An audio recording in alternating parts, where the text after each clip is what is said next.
Owens is the host of Candace. She joins us tonight. Candace, thanks so much for coming on.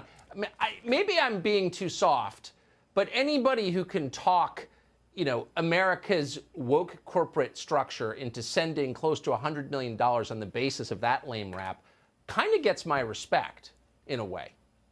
She has my respect because she's unapologetic in her approach. She's telling you what she is. She's a Marxist. So Marxists steal money from other people and they enrich themselves until the people that they stole from are poor. And so she has stolen money from other people on the pretext of a lie that is Black Lives Matter. And she's enriched herself and she's brought 4 homes. I mean, you have to kind of appreciate the honesty. She's not hiding by any means, you know. And so, yeah, I tend to agree with you here. She's a communist through and through, and she's been unbelievably unapologetic in her approach.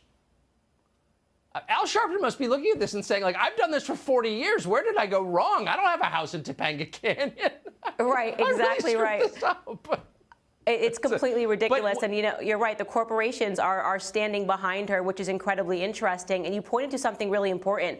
You know, these corporations that are pouring millions and millions of dollars into Black Lives Matter. And you're correct. They said we raised more than $90 million. How much more, we will never know. But $90 million, of which $21 million apparently went to, according to Black Lives Matter themselves, it went to building the black movement. Like, I don't even know what that means. $25 million going to building a black movement. Apparently, the black movement was Patrice moving herself, a black woman moving herself into other areas of the communities of people that she claims are oppressing black Americans. She's fearful of white people. White people are so bad.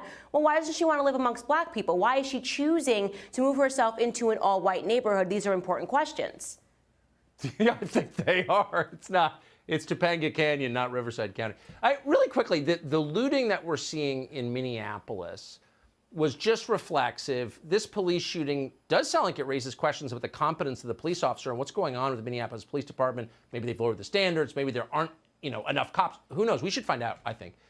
But looting in immediate response to that, why would we put up with that?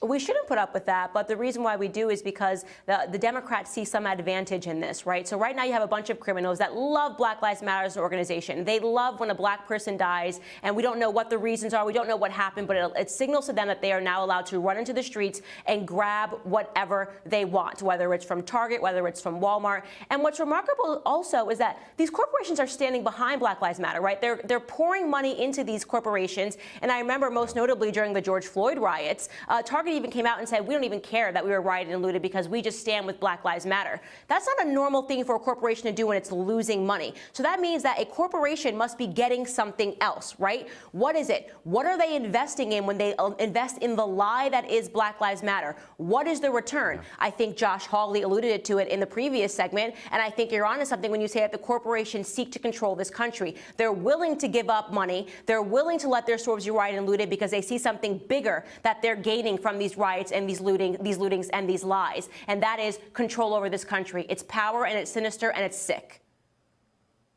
And if some Pakistani liquor store owner is destroyed in the process, like, you think Jeff Bezos cares? No. Candace Owens, so nicely put. As always, it's great to see you. Thank you. Thank you.